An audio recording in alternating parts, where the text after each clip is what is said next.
History last night inside Carver Hawkeye Arena. We enter the zone here on this Friday morning to recap a historic night in college basketball and look forward to a huge weekend around the sport, just about 4 weeks out from Selection Sunday. Caitlin Clark last night for the Iowa Hawkeyes needed only 8 points to become the all-time scoring leader in the history of Division I women's college basketball. She took just 2 minutes and 12 seconds, took 3 shot attempts, made all 3, and launched a logo 3 that went down to become the all-time scoring leader, 3,528 career points, surpassing Washington's Kelsey Plum. But she did not stop there, DRS. She scored 49, an Iowa program record inside Carver Hawkeye, to lead Iowa to a 17-point victory. Just bask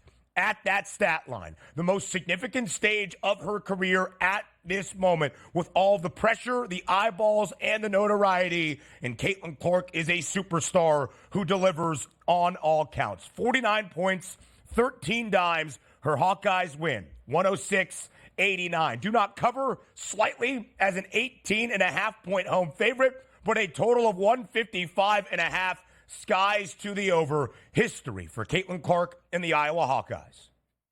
Yeah, fun to watch it play out, too. How many times do we see like these type of situations where you want to get it wrapped up early, and she actually did? Or it could have been, hey, Ben, look, she already took 11 shots in the first quarter, but only 2 of 11 at that point and hasn't gotten to the 8 points. The fact that she made a layup followed by a triple and then a logo triple to cash that in to get that out of the way. Because the one thing that I believe that we were talking about with the Iowa Hawkeyes in their last loss was, hey, maybe we were worried a little bit too much about getting that points record here and instead of just winning the basketball game. So in this game, they took care of very early getting that points number so you could focus on winning that basketball game, and she was tremendous all the way through. It's kind of a shame that she couldn't just find one more point to get a 50 spot in that moment, but when you look at that score line there, it might have been the best game she's ever played here, and also, it wasn't as if like, okay, well, she made 9 3-point shots, but took 37 3-point shots. 9 of 18 from the 3-point line is absolutely tremendous here, shooting over 50% for the game itself. She was tremendous last night in one of the biggest moments, and certainly a pressure-filled moment, because she knew all the eyes were on her last night, and she certainly delivered.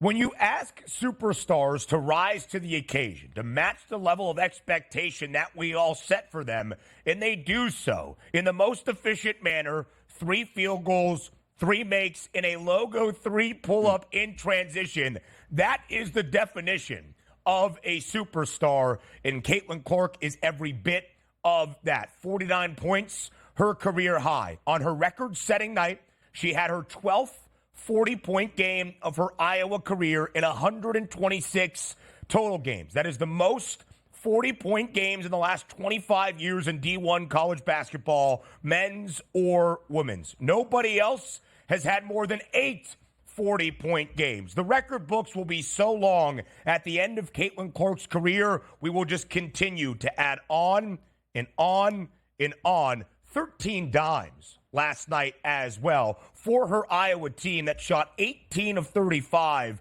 from deep. Now, they got to be better on the defensive end, as Lisa Bluter mentioned last night, as Caitlin Clark even said as they interviewed her on the telecast walking in to the halftime locker room. But Iowa now 4th in the country, 3rd best price to win a national championship at 8-1. South Carolina, by the way, Don Staley's crew on the road last night in Knoxville, the rivalry against Tennessee. They win by 10, 66-56. The South Carolina Gamecocks remain unbeaten, but did get a slight scare yesterday on the road. Yeah, by the way, you know what's interesting about that, too? Just taking a look at the standings. The question, again, is going to be, is South Carolina going to be able to run the table in the regular season through the conference tournament and then make a run into March Madness and get all the way through and win it? That would be impressive. They can do that. But we talk about so many times, Ben, it used to be in the past, only maybe 1 or 2 teams can actually win a national championship. Just take a look at the top 10 standings right now. South Carolina, Ohio State, Stanford, Iowa, Texas, Kansas State, NC State, Colorado, UCLA, and USC. We're not even getting to UConn here, who's actually ranked a little bit lower we're at 14th. The parity in women's college basketball is going to bring much, much more eyes to the game, because how many years was it, Ben? Why am I going to get excited for college basketball? Because UConn wins every game by 30 points. It's not a lot of fun. You got a lot of really good superstar level talented players and teams here that are going to make a run. I expect big time ratings here for the women's bracket come moving forward. I can't wait to actually watch it play out. And this is me saying this. I'm supposed to be the hater of all this, and we're going to have a great time with it. I'm glad you are not, because we will continue to see history. And by the way, Caitlin Clark now just 98 points shy of the all-time D1 scoring record set way back in the late 60s by Pistol Pete Maravich. There will be comparisons. What is the real record? Pistol Pete only did it in 83 games. Caitlin Clark and the Hawkeyes have 4 more regular season games, plenty to come in postseason action as well. We can celebrate both historic marks. It's not like everybody gets close each and every year, although Detroit Mercy's Antoine Davis fell just a point shy last year on the men's side. 98 points for a player that over her last 36 games is averaging 32 points per game. That is Caitlin Clark, a career best 49 last night. Oh, by the way, her points prop, 35.5. She goes well over that number on her historic and record-setting night. Now to Big Ten men's basketball. Number 2 team in the country, the Purdue Boilermakers, got a test last night inside Mackey Arena. It's been the story this year, Donnie, for the Minnesota Golden Gophers, an incredibly competitive team and by far the best cover team in all of college basketball. The Gophers now 21-3 against the number, a 16.5-point dog last night on the road in West Lafayette. They had a double-digit lead early on in the final 20 minutes in that second half. Ultimately, though, Purdue does rally to win 84-76. The Boilermakers now have won 9 straight games. They are 12-2 in Big Ten play, a 2.5-game cushion for that regular season crown in the top spot at this moment. But Minnesota does not make any game easy in Big Ten competition.